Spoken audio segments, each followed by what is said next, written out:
Саламатсыздарбы, урматтуу жетекчилер, урматтуу ага эжекелер. Бүгүн сиздер менен атайын ушул Улуттук коопсуздук мамлекеттик комитетинин мекемесинде биздин жаңы ачылган академияда жолугуш айыл деген маселе көтөрүлдү эле, ушуну жолугушуп отурабыз. Негизги маселе өзүңүздөр жакшы билгендей 2025 жылдын мына жаңы жылыбыз башталып атат. Жыл башталаардын алдында жылга коюлган ар түрдүү талаптар бар, ар түрдүү маселелер бар. Ошол маселелердин негизги маселелердин бири урматтуу президентибиз Садыр Кожоевичтин биздин алдыбызга койгон талаптардын негизги маселелердин бири бул коррупцияга каршы күрөш. Коррупцияга каршы күрөш бул бизде идеология болуш керек деп президентибиз алдыбызга тапшырма койду. Ушул маселени биз акыркы ушул келерки 25-26 жылдары кайсы бир деңгээлде аткарууга милдеттүү болуп атабыз. Ушунун баарын аткаруунун негизги маселесин биздин оюбузча, себеби биз ушул маселени алдыга коюп иштеп аткандан кийин бул маселе боюнча көптөгөн анализдерди өткүздүк, көптөгөн адамдар менен сүйлөштүк, көптөгөн чогулуштарды өткүздүк. Анан кийин ушул бир чечимге келип, бул негизинен бул маселени ушул жогорку окуу жайларынан, мектеп окуу жайларынан башташыбыз керек экен. Бул эми чын айтканда бир күндүк, бир айлык же болбосо кайсыл бир периоддогу жумуш эмес, бул жумуш ар дайым болуш керек. Жана ошо ар дайым боло турган жумушту баштоо бүгүн баштап атабыз. Мен ойлойм, биздин мамлекетибизде моундай жумуш, именно ушул маселедеги жумуш биринчи ирет болуп атса керек. Бул жерде биздин улуу агайларыбыз отурат, ошо агайларыбыз, эжекелерибиз бул боюнча эсиңиздерде болсо керек. Ошондуктан мен бүгүн ушул сиздер чогулуп, өзүбүздүн сиздерге тааныштыра турган материалдарыбыз бар, докладдарыбыз бар, алдыңыздарда окуп, максаттарыбыз бар, ошолорду коюп, анан кийин сиздердин эгерде болсо суроолоруңузга жооп берейин деген маселеде сиздер токтоп отурабыз. Себеби бул маселе өтө олуттуу маселе, мамлекеттик деңгээлдеги эң негизги маселелердин бири болуп атат.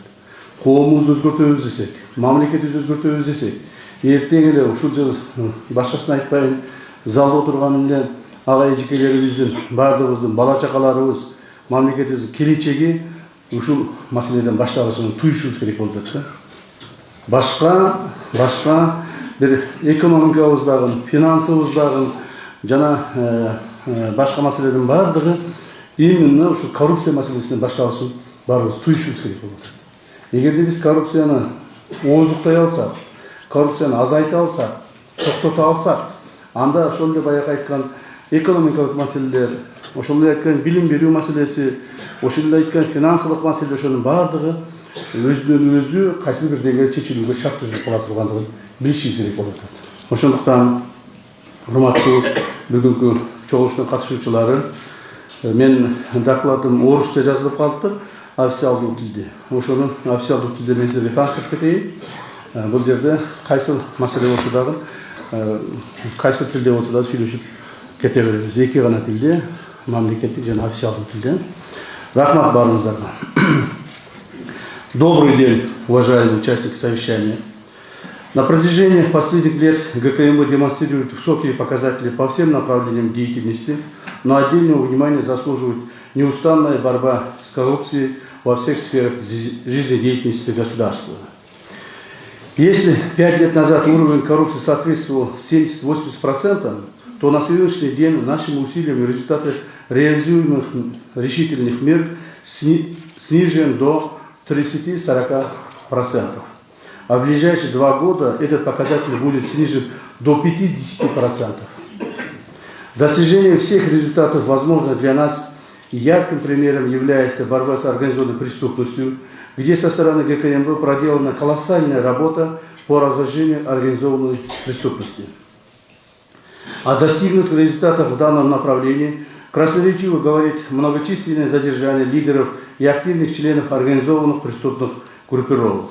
И вот как была уничтожена организованная преступность, также будет уничтожена и коррупция.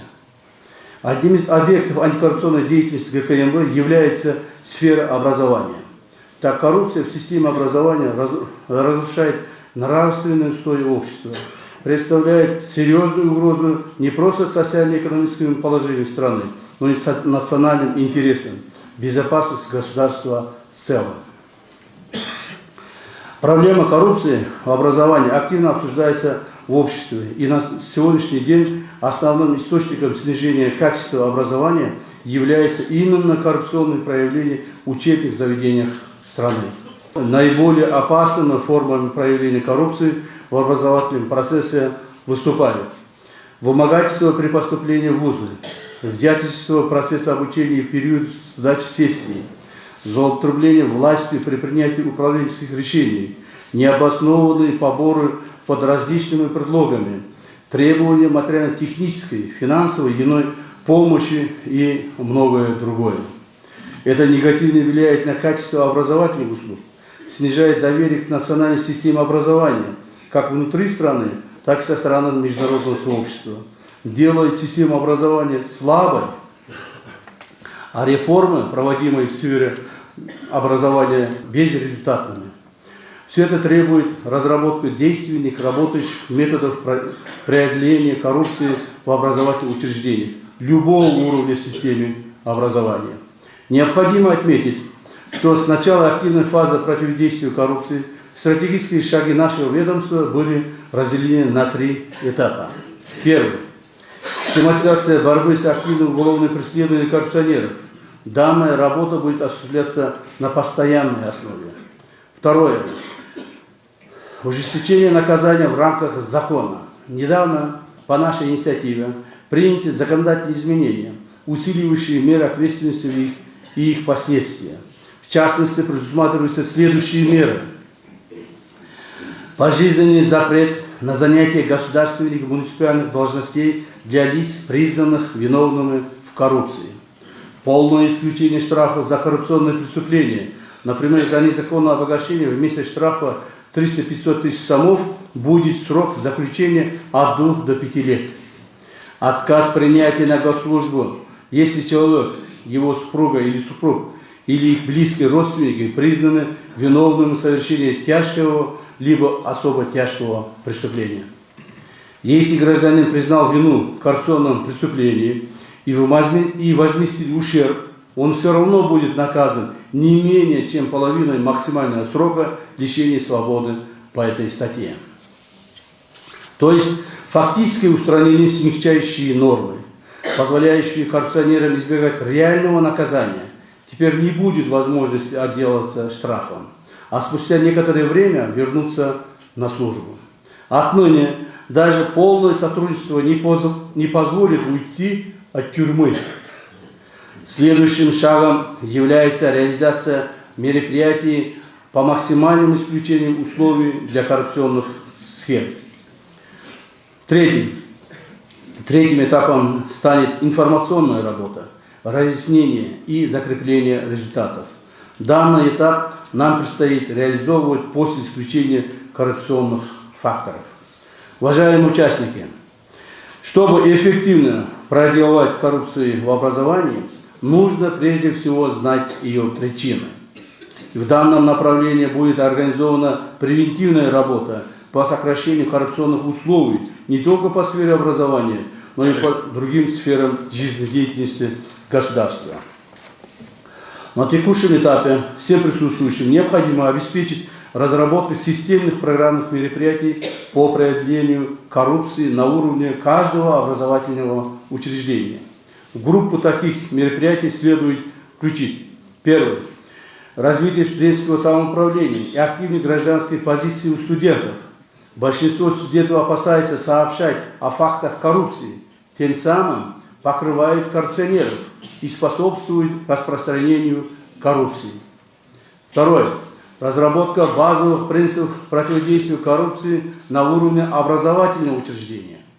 Третье – развитие механизма общественного контроля за образовательной деятельностью, прежде всего со стороны родителей, общественных организаций, органов образовательного контроля. Своевременное и качественное внедрение предупредительных мер позволит значительно снизить коррупционные проявления на всех этапах образовательного процесса. Уважаемые участники сегодняшнего совещания, сейчас мы будем показывать вам слайды. На экране вы можете ознакомиться с отдельными результатами нашей работы в части противодействия коррупции в сфере образования. Кроме того, вы после показа данного слайда можете задавать любые вопросы, интересующие вас. Мы готовы ответить открыто. Здесь нет никакой, сегодняшнее совещание должно нести как рабочий характер. Здесь не должно быть какие-то там где-то руководители, где-то начальник, где-то подчиненные. Нет. Мы должны здесь с вами вместе обсудить данный вопрос и каким-то образом, конечно, все мы не можем понять полностью. Кто-то мало, кто-то понимает или там знает, что побольше получал информацию. Информационное, как говорится, совещание сегодня. По ходу показания слайдов я буду, если что, нужно будет где-то я комментировать, поэтому, наверное, мне нужно будет удалиться, да, или где-то. Давайте я вас сюда сядем, чтобы удобно было. Көзіме көз қарап тұрып сөйлескенде маслық шешкенде өзім жақтырамын да. Өзіңіздерге белгілі болғандай, өзіңіздер көргендей слайдтардан көрдіңіздер. Бүгін мемлекетіміздегі болып жатқан жұмыстар бойынша, коррупцияға қарсы күрестер бойынша жиынтықтарына біраз біз таныштырып өттік. Емін үшін біз ушул мәселені сіздердің алдыңызға қойып отырмыз. Тағы бір жыл айтып өтейін. Қайрадан мына орысша жазылып қалыпты да, менің докладтарым аралашып кете береді, орысша, қырғызша болды. Бұл жерде біздің адабиятта, қырғыз тілінде біздің аға ежелер болса мен ұрыспайсыңдар, алдын ала кешірім сұраймын. Мақұл, емін үшін қырғызша, орысшаны араласып сөйлеп отырсыңдар деп, ертең дағын мен ұрысып жүрмеңіздер. Мұғалімдердің алдында сөйлештігі қиын. Себебі бардық біздің қаталарымызды оңдап қарап тұрасыңдар, біз аны білеміз. Урматтуу аға ежелер, насколько вам хорошо известно, вы получили полную информацию по слайдам по борьбе с коррупцией с нашей стороны, со стороны органов национальной безопасности. Была проведена колоссальная работа за эти 4 года. Вам уже показали тем, что когда в 2020 году, в октябре месяце, во главе с Адырным Кожевичем новая власть пришла к власти, управления государством, по нашим данным, коррупция была охвачена вся страна, все общество. Приблизительно это было на уровне 70-80%. Это что означает? Везде, всюду была коррупция. Начиная с садиков, заканчивая до кабинета президентов, была коррупция. Что нужно было делать? Было полностью разложено, произошло разложение структуры управления государством. Я вам приведу один пример, что когда произошло столкновение с Баткенской областью, с таджикскими военнослужащими, когда у нас произошел этот конфликт, что у нас случилось? В мае, то есть это произошло в мае, 30 апреля, 1 мая 2021 года. Это было полгода, как мы пришли к власти. Мы вышли с ними, как говорится, конфликтоваться ни с чем. У нас ничего не было. Вот здесь сидят наши военные, они не даст мне соврать. У нас ни одна машина, боевая машина, не завелась. Ни одна машина не вышла на защиту Родины. Так? Наши солдаты Министерства обороны, в основном солдаты пограничной службы, выходили только с автоматами и пистолетами, произведенные 50-40 лет назад. Ничего у них не было. Даже у них бронежилетов не было, чтобы одеваться, выходить. Поэтому у нас потери были большие. Так. Наши солдаты пограничной службы выходили охранять государственную границу на тех УАЗиках старых, которые нам выдавали лет 10, 15, 20 лет назад. Или на этих портерах. Выходили и прямо на портере садились и охраняли государственную границу. У них других боевых машин не было. Не было возможности одеваться, охраняться. Зарплата была 15-17 тысяч сомов. То есть практически государство даже не смогло обеспечивать свою национальную безопасность. Уже не говоря о других отраслях нашей общества. В таких условиях нам пришлось начинает работать. И благодаря активной позиции нашего уважаемого президента Садама Гожевича и хорошей слаженной работы команды его пришли к сегодняшнему дню. Сегодня какая ситуация? Я сразу же скажу, что какая ситуация, я уже вам рассказал, какая ситуация была в Министерстве обороны, погранслужбе. Сейчас какая ситуация?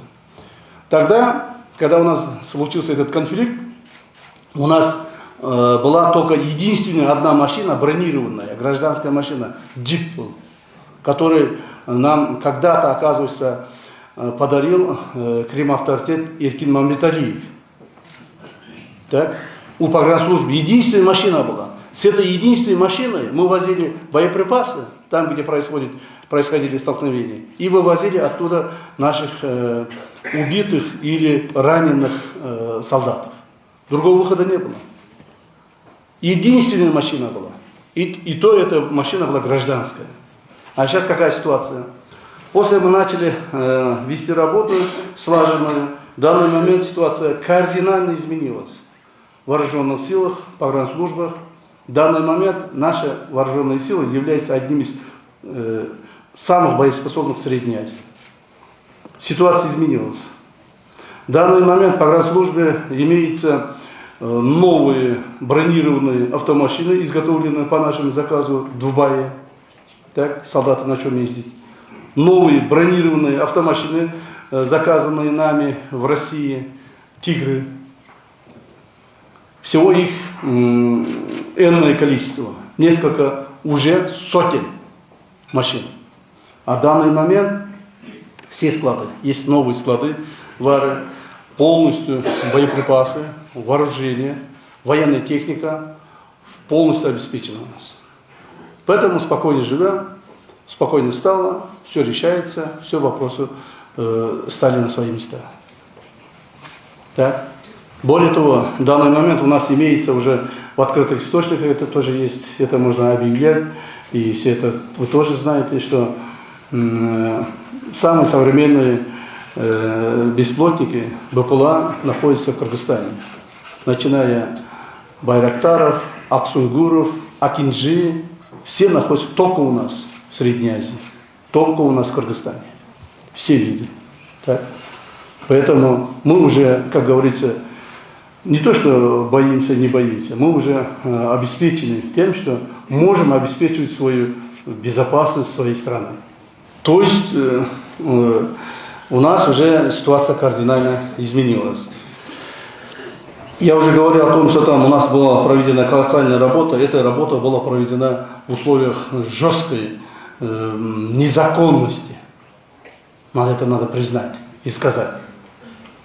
Так как наше законодательство не соответствовало тому, чтобы бороться с коррупцией. Законодательство подвели к тому, что невозможно бороться с коррупцией. Законодательство подвели к тому, что в стране будет расцветать коррупция, и никто ничего не может сделать. Нужно было принять экстренные меры. И нам пришлось эти меры принять, но в результате чего вы сами видели, в страну было возвращено в суммарном виде около 2,4 миллиарда долларов нанесенного ущерба. Это сотни школы, сотни садики, сотни земельных участков, образовательных учреждений и другое. Всего там около 1174 объектов. Это очень много. Просто-напросто взяли, продавали направо-налево, использовали, и все.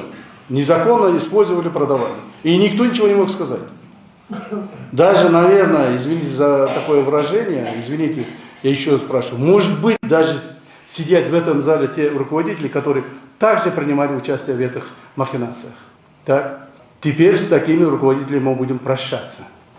Прощаться на то, чтобы они не будут заниматься этими делами, то есть этой должностные полномочия. Нам было проделана очень малая часть. Мы не обращали на сферу образования за эти 4 года. Мы считаем, что где-то мы посмотрели всего около 3% охвата всего объема работы.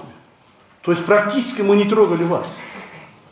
Университетов, школ и всего другого. Мы не трогали вас практически. Мы занимались другими, оргпреступностью, занимались государственной коррупцией, все другое.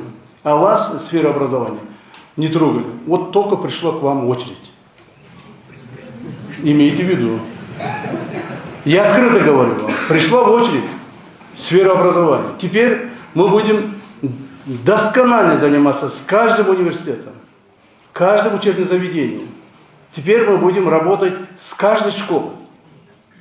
Так как уже оргпреступности нет, сами знаете, да? Какая у нас была оргпреступность? Оргпреступность была такая, что воры в законе, положенцы, смотрящие по всей стране охватили власть. У них была система такая же, как у государства. У них был президент, вор в законе, так, и остальные. По областям, по районам, по городам, смотрящие и положенцы собирали деньги у предпринимателей, у всех других там. То есть у них своя структура такая, очень мощная была. Нам пришлось принять вынужденные меры. Я вам более того скажу, чтобы вы убедились, уважаемые работники сферы образования, вы убедились, я вам скажу правду, тем, что мне пришлось принять решение о ликвидации воров в законе. Понимаете? Ради государства. И это решение я принял, я вам сразу скажу. И мы его ликвидировали.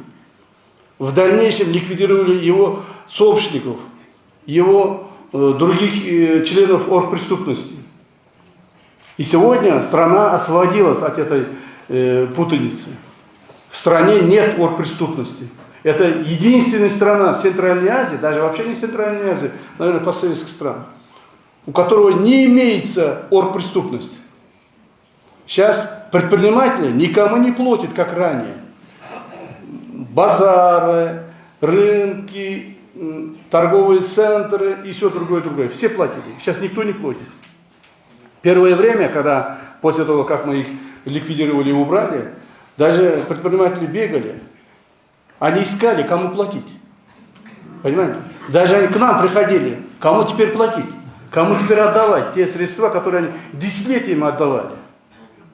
У оргпреступности, уважаемые участники заседания, была огромнейшая сумма.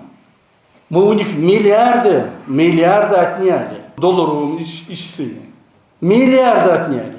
Сейчас у них ничего не осталось. И не будет дальше. Дальше не будет никакой оргпреступности, никаких бандитов. Да, хулигане будет. Криминогенная обстановка будет, она остается, жизнь есть, она будет продолжаться. Никаких, это когда никто не может гарантировать. Но оргпреступность не будет в нашей стране. Даже нашу страну начали прогибать под другими лидерами оргпреступности других стран. Вот Салимбай Батчай в Узбекистане.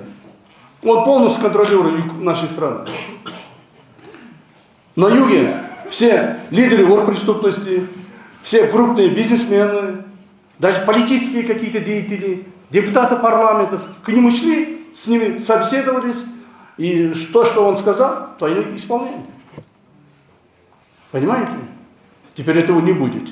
Наша страна, сами по себе будем развиваться, никакой оргпреступности не будет. Вот также, когда мы начали бороться с оргпреступностью, нам говорили, да вы никогда не победите, никогда у вас не получится так, что вы тут же сидит Кольбаев, тут сидит тот, Досонов, Дженго, Ваше. Все везде сидят, и вы что вы будете сделать? Ничего не сделаете. Завтра же продадитесь, все, останется на свои места. Все так говорили в течение 2-3 лет. Но все так мы это победили. И коррупцию также победим. Когда я коррупции сейчас говорю везде, всюду разговариваю и встречаюсь с руководителями, все усмехаются. Многие усмехаются надо мной. Все думают, вот вышел человек, говорит нам сказку, и коррупцию никогда искоренить невозможно. Искореним мы, уважаемые. Искореним вместе с вами. Вот посмотрите, нам потребуется год-два, и мы это отрицательное явление в нашем обществе искореним. Не будет коррупции в нашей стране. Если она даже останется минимальным образом, минимальный уровень останется коррупции в нашей стране. Но как ранее было, как бы все общество занято было с коррупцией, этого теперь не будет уже. Этого теперь уже не будет. Поэтому мы стараемся и призываем вас тоже, уважаемые руководители, подключиться к этой работе. Кто не будет подключаться, кто будет отрицать или дальше будет нарушать законодательство, мы будем привлекать к строгой ответственности в соответствии с нашим законодательством. Мы вам уже говорили, еще раз я хочу вам напомнить о том, что нам пришлось принять меры по изменению нашего законодательства. По нашей инициативе в конце прошлого года было введено изменение и дополнение в Уголовный кодекс по части борьбы с коррупцией. Там, где было изменено, то есть мы убрали все штрафы. До сегодняшнего дня, уважаемые участники, ни одного коррупционера на реальные сроки не смогли мы посадить. У нас не получилось. Потому что законодательство было указано о том, что если коррупционер признает свою вину, если он соглашается со следствием, и он освобождается от уголовной, то есть от реальных сроков, заменяется на штрафами. То есть все платили штрафы, начиная от 20 тысяч сомов до 200, до 1 миллиона сомов и выходили. Ни один не ушел за решетку. Так? И они могли обратно возвращаться на свою работу, кстати.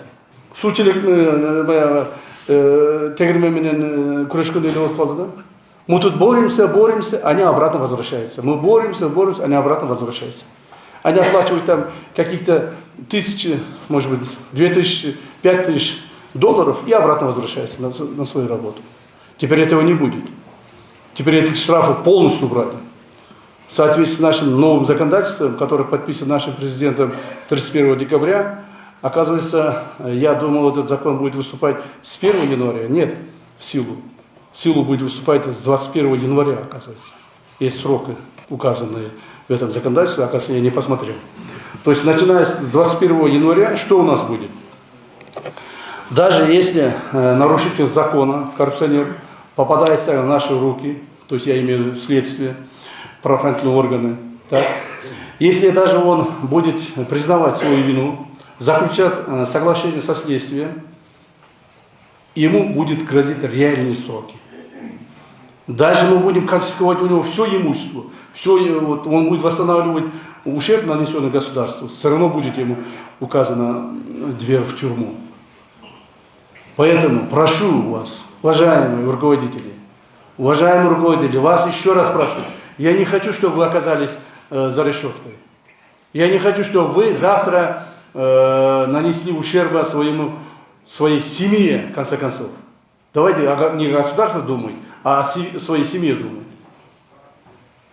Кроме того, этот человек не может возвращаться обратно пожизненно на государственную или ту сферу, в которой он совершал коррупцию.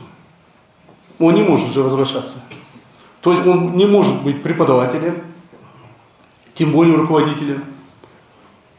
Всю жизнь, пожизненно. Кроме того, его близкие родственники будут сняты со всех государственных органов.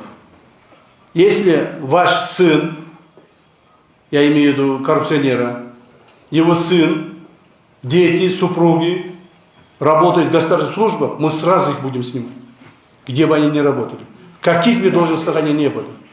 Если даже о себе не думаете, думайте о своих детях. Подумайте, пожалуйста, о своих детях. Не совершайте такие преступления.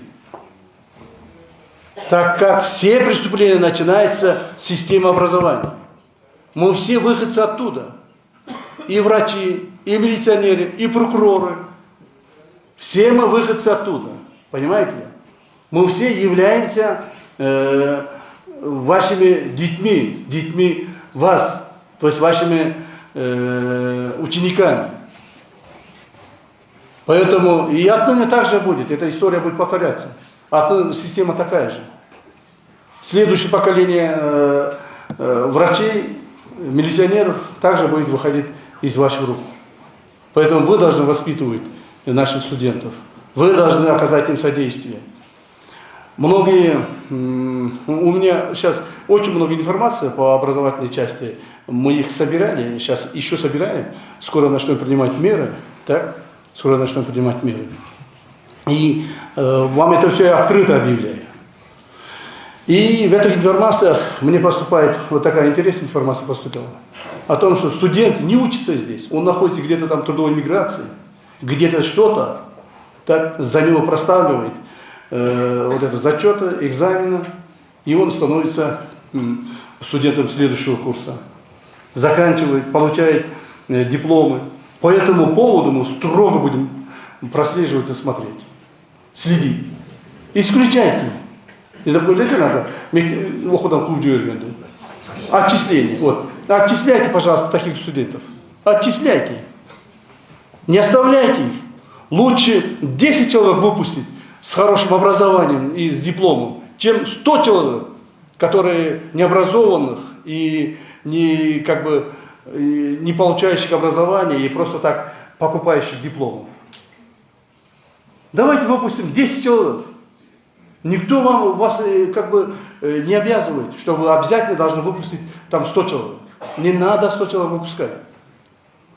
Выпустите 10-20 человек, но зато с хорошим образованием, которых мы можем применить в нашем хозяйстве, как говорится, в общественной жизни. Ушуны қараңыздар, урматтуу ректорлар. Бұл жерде негізінен жетекшілер отырасыздар да, туралы, урматтуу ректорлар. Ушуны қараңыздар. Дайте поручение всем своим преподавателям, деканам и другим, что если человек не учится, исключайте, отчисляйте его из группы, отчисляйте из университета. Пусть он тоже понимает, он возвращается через год, будет, если он захочет учиться, будет учиться. Если он не захочет учиться, пусть не учится. Не надо заставлять человека, чтобы он обязательно у него в кармане был диплом. Не надо заставлять. Вот систему образования мы должны менять. По этому поводу Министерство образования также должно работать активно и внести свои коррективы. Так? Внести свои коррективы. Так, будем еще проверять тех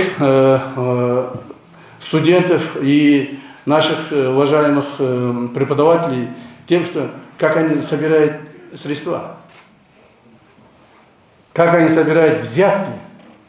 Это оно у нас есть. Вот почему мы должны скрывать? Давайте будем говорить открыто друг другу, в лицо. Это у нас есть. Да, может быть, среди вас есть, не то, что может быть, обязательно есть среди вас очень хорошие, честные преподаватели, честные руководители.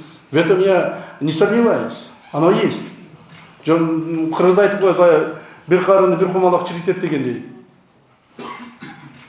И среди 100 руководителей 10 человек, если будет взяточников, это считайте, что вся система уже как бы испорчена. Поэтому мы будем бороться с этой нечистью, будем вкладывать усилия, все будет соответствовать нашему законодательству. Да, многие взяточники будут теперь очень жестко будет наказаны. Кроме того, здесь студенты тоже присутствуют, да, как мне сказали. Студенты есть? Студенты, пожалуйста, встаньте, если есть. Вот студенты. Встаньте, я вам обращаюсь. И я вам говорю, тем, что перестаньте собирать деньги. Вы поняли? Перестаньте собирать деньги. Вот. Вот именно, что отличник собирает. Именно, что староста собирает. Понимаете ли? У нас есть такая информация, что староста собирает деньги и передают там последующим преподавателям. Я всю ситуацию знаю. Меня никто не может обмануть в этой сфере. Поэтому, уважаемые студенты, будущие руководители нашего государства, нашего общества, обращаюсь к вам. Пожалуйста, с вас давайте, себе начинайте. Хорошо? Не собирайте, передайте другим студентам тоже. Теперь будет отныне, будут привлечены те люди, которые собирают средства также. То есть студент-староста, если собирает средства у студентов без поводов для передачи взяточества, Если мы это докажем быстро. Так? И этого студента тоже посадим. Имейте в виду. Передайте нашим уважаемым старостам. Я тоже был когда-то студентом. Тоже был старостой. Но я тогда не собирал, я учился в России. Так? Поэтому передайте старостам, тем лидерам групп, чтобы они не собирали. И не стали этого делать. Если до этого делали, все, давайте остановимся. Человек где-то, когда-то должен остановиться, где-то. Страна тоже остановилась на край пропасти. И мы пошли сейчас в рост. Вы тоже остановитесь. Мақұл ғой? Түсіндіңіздер мен айтқан сөзімді? Я вам жестко говорю, почему? Потому что вы являетесь моими детьми. Вы еще младше моих детей. Некоторые из вас, возможно, даже мои внуки. Поэтому я вам говорю тем, что, ребята, остановитесь, студенты уважаемые. Больше не собирайте денег. С вас и начинается. Преподаватель не может пойти у каждого студента брать. Такие преподаватели тоже есть, кстати. Но в основном собирают наши старосты, чтобы этого не допускать. Мақұл? Хорошо, пожалуйста, садитесь. Главный вопрос борьбы с коррупцией.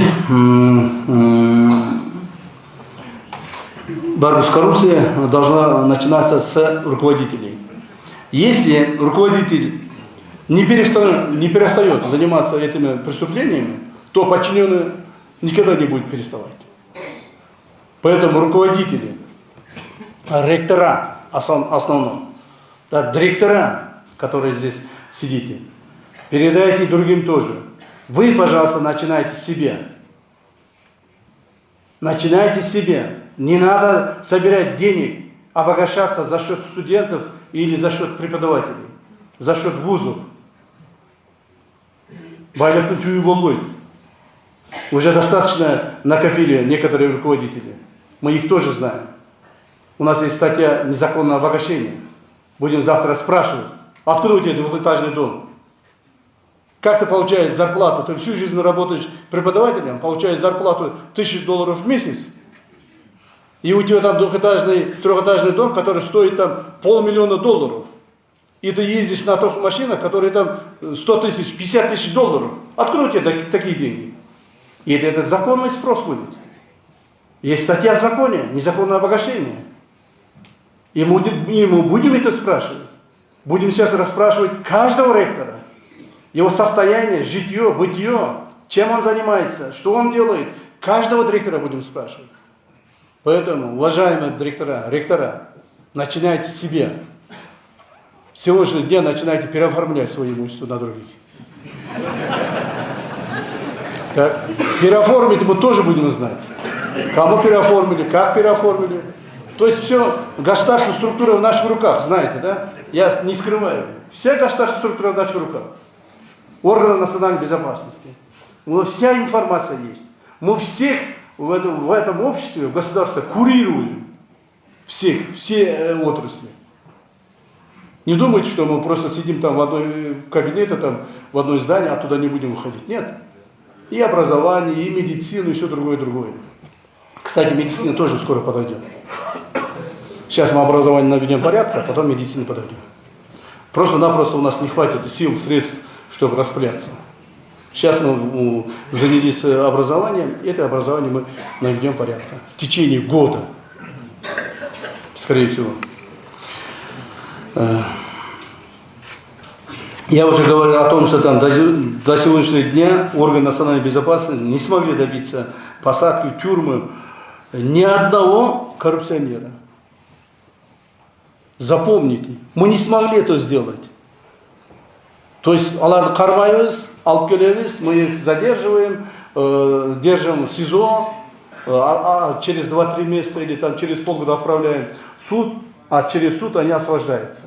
Потому что есть статья в законе, была статья в законе о том, что они освобождаются через штрафы. Теперь этой статьи нету. Мы их задерживаем. Теперь что будет? Мы их задерживаем, расследуем, будем держать в СИЗО 2-3 месяца, полгода, потом передаем суду. Суд будет рассматривать статьи Уголовного кодекса и будет осуждать. Никаких штрафов не будет. Естественно, будем забирать все имущество его близких, этот человек будет угодить в тюрьму. В тюрьмах будет ходить. Понимаете? Не по аудиториям, не по кабинетам учебных заведений, а по коридорам зоны. Это очень печально. Это очень печально. Поэтому, пожалуйста, остановитесь. Мен бұл қайырылғанның себебі сіздерге түсіндіріп қояйын деп отырмын да. Профилактика это тоже есть, как говорится, излечение. Сіздерге профилактика қылып қояйын, ұғып қойыңыздар. Вы знаете серьезность наших намерений. Мы очень серьезно намерены, чтобы там добиться искоренения коррупции. Қарабайыз, кешіресіздер, кимimiz профессор, ким академик, кимдағы қандай даражасы бар, қанша жыл іштеді, аға қарабайыз. Если попал человек в взятках, если попал человек, если человек даже не попал, но он организовал коррупционную схему, которых мы будем тоже выявлять. Коррупционную схему организовывать, то есть ректор никогда не берет себе в руки деньги. Он берет через своих доверенных лиц, 2-3 человека есть, имеется. Через него организовал коррупционную схему. Так? И эту коррупционную схему мы будем выявлять. И это мы знаем, в каких вузах оно имеется, она продолжается. Бүгін чығасыңа, барын айтқыла, болды, маға жақындава, мен мұны жасабайын, жоқ дегенде 1 жыл жасабай тұрайыншы деп. Анан кейін 1 жылдан кейін баштайсыңар, анан қылып түсесіңер. Понимаете ли? Этого не должно быть. Шундай болбош керек да, ойлауға болады, бұл 1 жылдық екен, жарым жылдық екен, анан 1 жылдан кейін бұлар Минздрав өтіп кетеді екен, бізде қарабай қалады екен деп. Андай да емес. Андай да емес. Мұны да қараңыздар. Себебі біз барын орнына қойып келетамыз ғой. Аз Минобразование, то есть сфера образования орнына қойсақ, бұйырса, так, коррупционный схемаларды исключать етсек, студенттерді таза оқуын исключать етсек, ушентіп бір жоқ дегенде бір 4-5 жыл қатты қарап тұрсақ, потом қолым өзі көніп қалады шуачы. Қолым көніп қалғаннан потом уже не допустит. Потом уже без нас уже никто не допустит. Потом студенты тоже привыкнут. Потом и студенты будут знать, и преподаватели будут знать, и руководители будут знать. А потом никто уже больше не будет заниматься. То есть мы вечно не будем держать. Вот в этих кулаках будем держать 2, 3, может 5 лет. А потом отпустим потихоньку, будем отпускать. Уже общество само привыкнет, общество само будет управлять. Так? Государственная система будет работать. Так как во многих сферах государственная система просто-напросто не работает. Не работает. Вот система прокуратуры, орган прокуратуры. Вот здесь давно Айбек Байкев Затрат, заслуженный юрист, который многие лет, годы работал, отдал прокуратуру. Органы прокуратуры. Мы ни одного человека не смогли посадить. Просто-напросто не получилось. Вследствие чего в прошлом году, да, случилось, это когда мы у них следствие убрали. Нам пришлось анализировать, убрать с них следствие. Прокуратуры. Что там было написано? Даже прокуроры, когда возбуждаешь уголовное дело, расследование будет проводить они сами. Возбуждать они будут сами на себя. И все, прокуроры уходили. И по всей стране у нас очень много стало проверок прокуроров, и проверок прокуроров сводилось к тому, чтобы получение взяток. Все. Больше ничего. Потом нам пришлось анализировать и с них снять следствие. Сейчас уже любого прокурора, в любой момент мы можем возбудить уголовное дело, естественно, под надзором прокуратуры уже будем привлекать к ответственности. Кстати, если я так буду говорить, вы не подумайте, что мы, органы национальной безопасности, очень честные, чистые, кристальные такие люди. Нет, у нас тоже есть. У нас тоже есть. У нас тоже имеется, у нас тоже есть взяточники, коррупционеры у нас тоже есть. У нас тоже есть и люди, которые нарушают законодательство в связи с тем, что мы в прошлом году к ответственности, к уголовной ответственности привели 7 человек. 7 сотрудников органов национальной безопасности. Около 20 человек, по-моему, я уволил, да, я уже не помню статистику. Так? А взыскание уже очень многим людям дает. То есть мы тоже вместе с вами исправляемся. Исправляемся, но тем не менее у нас более-менее структура, налаженная структура. Я сам лично контролирую. И у нас ежедневная работа идет. Так. Кроме того, мы приняли решение по поручению нашего уважаемого президента тем, что ни в коем случае, ни одного случая не должно быть преследования или привлечения к уголовной ответственности невиновных лиц. Ни одного человека не должно быть. Одного человека допустили, мы, значит, сломали жизнь, судьбу человека. Понимаете? Этого мы не будем допускать. Если кто это будет допускать, какой орган или какой ответственный человек в нашей структуре, в силовых блоках, мы этого человека самого будем привлекать к ответственности. Вот такие строгие, как говорится, ответственность поставил перед нами уважаемый наш президент. И мы все задачи, поставленные перед нами нашим уважаемым президентом, мы выполняли и будем выполнять на 100%. Никаких 99, на 100%. Поэтому, уважаемые участники сегодняшнего совещания, уважаемые руководители, уважаемые ага и жекелери, примите наше сегодняшнее совещание, как говорится, не как угрозы, а как бы информацией для себя. Я думаю, возможно, эта информация вас спасет от этих необдуманных действий. Возможно, спасет. Возможно, сегодняшнее заседание, многие после этого заседания передумают, переделают свою работу. Вот тогда мы будем достигать своей цели и задачи. А так, наша работа, скрупулезная работа, мелочная, скрупулезная, ежедневная работа будет продолжаться днем и ночью. Например, я вам сразу скажу, я всегда говорю, потому что так оно и есть, ежедневно я прихожу на работу в 5 утра. В 5 утра на работу я прихожу. До 8-9 часов ознакомлюсь со всеми вот этими бумагами, со всеми информацией. У меня много информации. Читаю, смотрю, вижу, через компьютер смотрю, все, много чего вижу. Так? А потом, начиная с 9 часов, уже занимаюсь оперативной деятельностью. Так? Поэтому ни одна информация, как бы, без моего рассмотрения не останется. Мақұл, егер де сіздердің жұмыстарыңыздар болса, бізге қайырыла тұрған, қайырлыңыздар. Біріншіден менің орынбасарларым всегда готовы вас принять. Возможно, я не смогу принять, потому что я очень мало контактирую со всеми людьми. Очень мало. Особенно руководителями. Вот даже, вот я вам сразу скажу, с начала Нового года, сегодня прошло 16 дней, ни один министр ко мне еще не попал. Ни с одним министром я не разговаривал, не встречаюсь. Потому что, возможно, так получится, что завтра я должен посадить этого министра. Понимаете? Я не хожу ни на то, на все другие, кроме поминок. Не хожу ни на какие мероприятия, ни с кем не общаюсь, ни семейные, ни дружеские, ни другим образом. Вот даже вот здесь Нура сидит, да? Они меня приглашали, вот Нура, мы вместе учились в Томске, в России. Они меня приглашали 28 числа, правильно, перед праздником.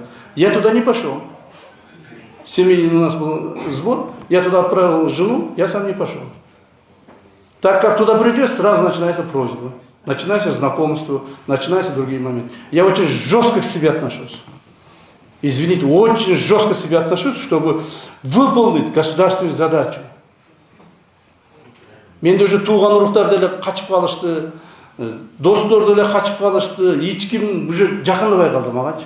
И это хорошо. С одной стороны, я такую обстановку создал вокруг себя, что это хорошо. Поэтому я вас тоже прошу, чтобы все время не пытайтесь ко мне попасть, мои заместители будут принимать, и мы будем принимать меры. Сұрауларыңыз болса жауап берейін. Барын айтып қойдым ұқсайды, бірақ.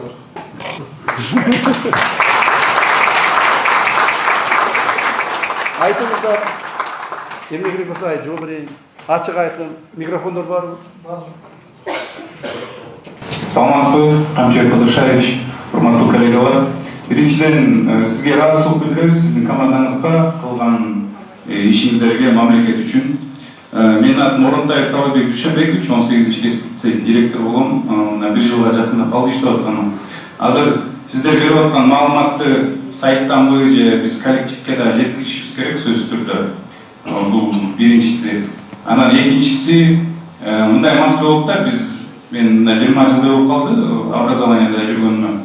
Анан көпчүлүк жетекчилер жакшылык кылам деп автоматически коррупционер болуп калат да. Себеби дегенде бизде МОПТоптун айлык маяналары 7.000 сом, 10.000 сом, анча-мынча кадрларды кармап калайын деп айлык маянасы аз болгон үчүн спичоттон доплата кылып коюп автоматически коррупционер болуп калышат да.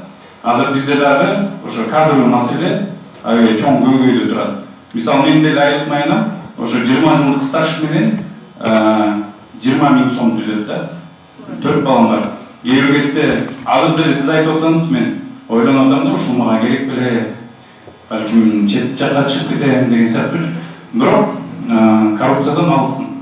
Болгону гана ошо айлык маянасы менин оюмча көпчүлүк жетекчилерди коррупцияга түртөт болуш керек деп ойлойм да. Жаш кадр катары эгерде бир аша чабып кетсем кечирим сурайм, бирок баардык коллегалардын атынан айтып коюшум керек да, жетекчи болуш азыркы учурда жаш кадр катары айтып коюм өтө оор туруп атат да. Себеби дегенде 20.000 сом директор үчүн бул өтө эле аз деп эсептейм. Бирок бул сиздин компетенцияңызда эмес, бирок сиздин сөзүңүз любой структурага өтөт деп ишенем да. Балким чоң трибунада. Сиздин айтканыңыз туура. Биринчиден надо отличать организационные вопросы, структурные вопросы и взяточство преступления. Понимаете? Это разные вещи. Если сиз өзүңүздүн ушул коомуңузда, организацияңызда какие-то структурные вещи будете делать, какие-то там что-то делать, жанагы деп коет, чыгармачылык жарагынан бир нерселер таап, балдарыңызга ошол коллективибизге таа берип башка кылсаңыз, то башка иш. А вот взяточество, так, коррупция это другое. Ушуну отличие кылгыла да. Ана биздин айлыгыбыз аз, туура айлыгы аз. Ну а что делать, ребята? Будем потихоньку подниматься. У нас, когда мы пришли к власти, имейте в виду, уважаемые, сидатыңыз ким эле? Талай. Мындайда биз баягы бидикке келгенде биздин бюджетибиз где-то было вокруг около 200 миллиардов сомов. В данный момент бюджет 700 миллиардов. Понимаете? В первую очередь этот бюджет мы начали вкладывать на укрепление обороноспособности и обеспечение национальной безопасности. Вот как раз мы сейчас будем переходить к образовательной сфере, сфере медицины. Недавно подняли зарплату медицины, сферы медицины. Недавно подняли зарплату судей. Маған 3-4 судья ыйдап келди. Сиз дейт, бизде таза иште дейсиз дейт. Мына биз 70.000 сом айлык алабыз дейт. Эң аз алган 70.000 сом дейт. Так? Себеби они рассматривают миллиардные дела. Вот такие дела не рассматривают, поэтому не знаю. Так? Анан бизде ротация вот баягы эмеге барып иштеп аткан судьялар экен да, жанагы түштүк жакка барып иштеп аткан судьялар. Бизде квартирага 30.000 сом берем дейт. Так? Тамак ашыма 20-30 миң кетет дейт. Бала чакама 10 миң калса калат, калбаса жок дейт. Эгер честный аракет кылсам дейт. А что тебе нужно десем, биздин зарплатабызды көтөрүп бергиле деди. Мен президентке предложение киргиздим. Президентибиз өзүнүн указы менен судьялардын зарплатасын 2 эсе көтөрдү. Сейчас судьи получают минимально 140-150 тысяч самых. Вот видите, вам тоже эта очередь подойдет. Силерге да мына 40 миң алган, то есть 20 миң алган, эртең 40 миң аласыз, 40 миң алган 80 миң алат. Ушунун үчүн аракет кылып атпайбызбы? Вот все это наши вот это работа к этому. Все кетип атпайбы. Анан дагы бир маселе сиздерге жетекчилер. Сиз эң жакшы сөздү көтөрдүңүз да. Жанагы организационный жумуштар менен коррупционный жумуштарды аралаштырбагыла да. Это две разные вещи. Две разные вещи. Например, ни один человек в стране не может сказать, что у кого-то я копейку взял. Никто не может сказать. Не от того, что там боится. Нет. На самом деле так. Через меня проходят миллионы, миллиарды долларов. Понимаете? И это все проходит на глазах наших сотрудников, и это государство ведут. Это тоже организовали. Мен деле бір жерден бір сымтып қойсам болады да. Егер мен қымтый башласам, бұл да қымтый башламақ. Бұл қымтый башласа, тегер вообще результат болмаған емес. Ошондықтан ушул нерсени умейте различать. Мақұл ба? Рахмат. Саламатсызбы. Сегодня удивительный день, когда нас предупреждают о том, что надо работать и бороться с коррупцией. Не угрожают. Я первый раз, сколько в образовании, благодарна вам, что вы сегодня как тепло нас встретили и предупредили, что мы должны работать. Рахмат Сергей. Я хотела бы 3 момента попросить вас. Вот этот доклад, который вы сделали, и слайды, или вы нам передаете, чтобы мы сотрудников собрали и тоже показали эти слайды. Или ваши кураторы, которые нас курируют, пусть придут к нам, мы соберем в зале всех сотрудников и вот так покажем. Это будет один из шагов борьбы с коррупцией в Грузии. Это первый момент. Потом, по вашему докладу я услышала, что много вы возвращаете государству зданий.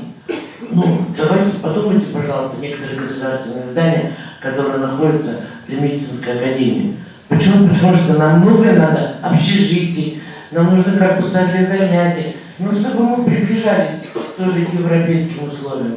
Если такая возможность есть, то, пожалуйста, ваши замы, которые курируют медакадемию, пусть этим занимаются и попросят, ну, по ситуации. И следующий, последний вопрос. Когда вы говорили об Аркене, вот тогда, когда вот, был этот конфликт, мы решили создать факультет, медицинский факультет военно-медицинской подготовки. Почему? Потому что это особая структура, военные должны лечиться у специалистов, которые знают военную службу. И мы создали, благодаря Министерству образования, такой факультет. Попросите министра обороны, чтобы он нам все-таки помог в этом вопросе. Вы, как сказал Талай, вы все сможете. Помогите, пожалуйста. Спасибо. Дай Бог вам здоровья, потому что вы столько моментов хотите решить. Куда я просто, пускай ваше здоровье будет хорошее, чтобы выдержать, и вместе с президентом все эти вопросы решайте. Спасибо. Мы вас поддерживаем. Спасибо. Все те вопросы, которые высказываются, записывайте, да? Это налей. Сейчас даже надо? Да, это исполнение. Махалу? Арбитный жауап бергилер. Арбитный жауап бергилер за каждое слово, за каждый запрос. Ответьте. Спасибо. Бар мı Саламатсыздар. Мен Жалал Маданият техникум директорунун милдетин аткарып. Жалап атыптарсыз бар го? Сизде Жалал эли сизге депутаттарыбызда колдоп жүргөн менин үй бүлөм мисалы апам аябайсыз ошого айрылып жүрчү да. Азыр эми бүт Кыргызстан эли сизди колдоп бата берип отурган убагы да. Анан мен Жалал Маданият техникумунун мурунку директору 1994-жылдан бери директорлук милдетин аткарып келген. Таштанов жөнүндө суроо берип келип атат. Жалпы коллектив ушул бизге бир бүгүн эртең Камчыбек Кылышбаев менен жолугат экенсиз, биздин сунушубузду, биздин айткандарыбызды жеткириңиз деген үчүн азыр айтып коеюн деп атам. Агай биздин маданият министри ар дайым мыйзамдуу эле жумуштан алат. Мисалы эмгек келишими бүткөн боюнча же болбосо жумуштагы кемчиликтер боюнча. Бирок бизге 4 жолу кайрадан директор болуп келди.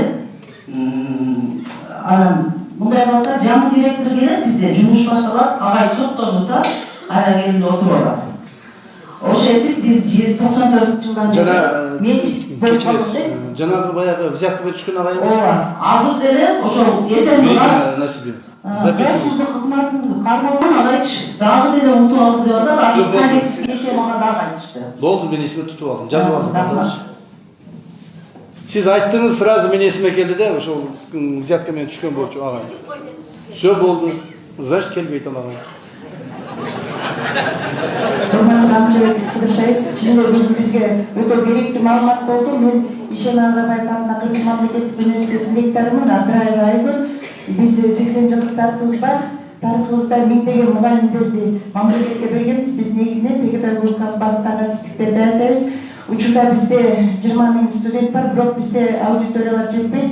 Бирок биздин өзүбүздүн көпүс кырганга шартыбыз бар. А бирок биздин жерлерибиз ушул убактылуу колго берилип кеткен. Азыр ушулар четинен алганын алып атабыз, ала электерибиз дагы бар. Мен бул жөнүндө сизге көп жолу биз кайрылууларды жазганбыз, каттар жазганбыз. Анан дагы бизде бир маселе бар. Ысык-Көл район корумдуу айылында биздин сол аселибиз бар болчу, спортивный оздоровительный лагерь.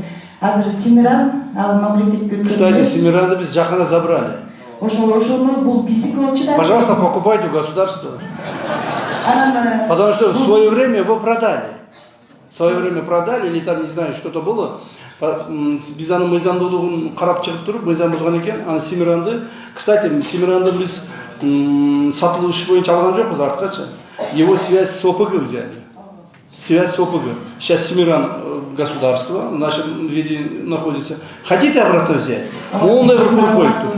Ошол биздики болчу да. Сонун кылып куруп коюптур. Алыңыздар артка. Сатып алыңыздар. Давайте, дам возможность. Купите давайте в государство. Бизге чын эле мугалимдер үчүн дагы биздин жанагы институт повышения квалификации ушу тренингтерди өткөнгө бизде химия, биология факультетке тала практикалар аябай кыйналып атабыз. Бул ошол кайсы 2000 жылдардын башында ошол берилип кеткен экен да. Ушундай бизде көп маселелер бар. Анан кээде ушуларды кайра кайтарып алууда мага дагы келип ушул бир коркутуулар дагы болот да, бирок Егер сизде мындай кылыңыз, эжеке, мына сөзүңүз коркутуу дегенге, эгерде кимдир бирөө коркутса, вы просто дайте заявление, и все. От вас требуется всего одна бумага. Укажите, где, когда, что, к чему, бүттү, ким болсо дагы, извините за такое выражение, мы голову оторвем. За такое отношение. Хорошо? За такое отношение мы голову оторвем. Давайте, ребята, возьмите с кем? Турсунов, алтасыңарбы? Жазғыла ошолорду. Анан жанагы Семиран боюнча, Семиранды ошондой кыласыз, макулбу? Эгерде ала турган болсоңор, биз тигинен тартып алдык, алардыкы сону кылып ремонт кылып жасап коюптур, бандиттерчи. Мы бандитов забрали сейчас. Сейчас мы хотим вам отдать, пожалуйста. Например, таможня мына Марал деген бир пансионат барды билесиздер, Акмарал беле? Акмарал тоже купили. Мы забрали у Кольбаева, передали таможникам. Кумтөргө Мамбеталиев деген саттык. Мамбеталиев, Эркин Мамбеталиев бандиттин эмесин алып саттык. Дагы башкаларын алып койдук. Көп, бир 10 чакты пансионатты көлдөн алып койдук. Бир дагы бандит, ни один бандит, ни один вот этот ОПГшник не должен быть богатым. Мы сперва у них все взяли. Все у них поддержка финансовой части убрали. Теперь они что? Они уже не бизнесмены, бандиты, они уже көчөдөгү баягы карманщиктер болуп калышат. Или будет свою жизнь, оставшуюся жизнь будет проводить в тюрьмах. Вот так вот. Они не должны мешать жить обществу. Туурабы? Тигилер мени билесиңер, Эркин Мамбеталиев үйүн билесиңер, бардыгыңар. Көпчүлүгүңөр билесиңер, көлдөгү. Баягы өрнөктө. Үйү бар эле, үйүнүн астынан баягы трасса бар го, чоң трасса. Ошонун астынан эме кылып казып өтүп. Баягы эме кылып болгон, не деп кой, туннель кылып алган. Туннель кылып, а бул жагына болсо көлгө чейин без никаких документов полностью построил этот большой пансионат. Так? Мы это все забрали. У Кольбаева, например, забрали все, даже маленькие квартиры не оставили. Дома, бар, сарс, кафе, магазин, ресторан, все забрали. Так? Единственное, я дал поручение ребятам, чтобы их дети не оставались на улице. Двое дочери 2 квартиры отдали, обратно вернули. Так? Сыновьям одному квартиру, другому дом чопанати отдали. Дом такой маленький, кичинекей дом бар экен, ошону бердик, кайтарып бердик. Аялына дагы 1 квартира берейин десек, аял айтты, жок, мага машинаны бергиле. Этот ресторанды бергиле деди. Мока деген ресторан бар, билесиңерби, мына Асанбайда. Ошол Көлбаевдики экен, ошону бергиле мага, мен я должна жашайын дедиле, ошону кайтарып берип койдук, болду. Бирден имущество бердик, что көчөдө калбасын деп. Калганын все забрали, все до единого забрали. Понимаете? И так будет дальше. Кстати, залда химиктер бар, кол көтөрүп койгулачы, химиктер. Мен бир дагы демен жок кой. О, химик бар экен. Сиз мына эки адам бар экен, химиктер. Жакшы химиктер дагы бар экен, А то ойлодум эле химик мен эле окшойм депчи. Кайерге барып эле химиктер ким бар десем эле жок, эч ким жок. Химиктер чамат көтөрүлбөйт окшойт эч жакта. Иә. Макул, рахмат анда.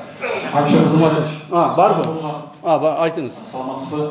Саламатсыздар, кесиптештер. Мен Бүгүн Сара Бейшеналиев атындагы Кыргыз мамлекеттик маданият жана искусство университетинин ректору Түмөнбек Кулош. Урматтуу Камчы Кудуматович, мен сизге 3 өтүнүшүм бар. Биринчиси, мен сизди университетке конокко чакырат элем. Анткени биз Кыргызстандагы маданият жана өнөр тармагындагы кадр даярдаган титулдук окуучубуз. Bir-iki жылдан кейін біздің университет 60 жылдық юбилейге даярданабыз. Біз 30 жылдан бері оқу корпусқа жетпей жүрөбүз. Біз Илгерке полиграф комбинаттын жатаканасында жашап жаткан окуучубуз. Урматтуу президент Садыр Нуркожоевичке чейин министрлер кабинетинин төрагасына биз эми 2 министрликке баш ийебиз. Билим берүү жана илим министрлигине, маданият министрлигине. Бүгүнкү күндө азыр 25-жылга планданып атат. Бизге жаңы корпус салабыз деген болуп атат, бирок муну сиз дагы бир жеке көзөмөлгө алып коюшуңузду өтүнөм. Анткени биз Кыргызстандагы жапалан жалгыз искусство жана маданият университети болуп жыргаткан окуу корпусубуз жок, же бир сахнабыз жок, же спорт залы жок, же студенттик ашкана жок. Ошон үчүн бул эми мамлекеттик маанидеги окуу жай болгондон кийин бизге мамлекеттик камкорлук да керек деп ойлойм. Анткени мамлекеттин бюджетин өскөнүн көрүп атабыз, сиздер жакшы иштеп атасыздар. Эми көптөгөн окуу корпустар, көптөгөн имараттар салынууда. Эми маданият жана искусство университетине да бир корпус салып беришиңиздерди өтүнөт элем. Так, жериңер барбы? Жерибиз бар. Так, Тыналиев, записывайте. От нас, от ГКМБ, спортзал. Салмову дайте поручение. Салмову дайте поручение, чтобы начинали. Жакын арада силерге бир эме жакшы сонун спортзал салып берели. Макулбу? Рахмат сизге. Сиздин атыңыз, мен сизди ардайым, атыңыз ким эле? Түмөнбай. Мен сизди жарты каяк деп коем, ошон үчүн атыңызды эстей албай калдым. Өрүңүздү бугуп элечи. Рахмат сизге. Рахмат. Анда токтотой элеми? Мен азыр жумуштар укмуш көп да. Азыр мен футбольный союзга барышым керек, себеби дегенде биздин жаштар курамабыз, футбол боюнча жаштар курамабыз.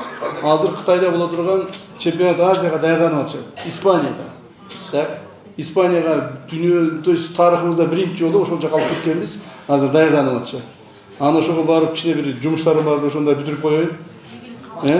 Мамлекетибизге престиж. Анда баарыңыздарга рахматымды айтамын, ыраазычылыгымды билдирем.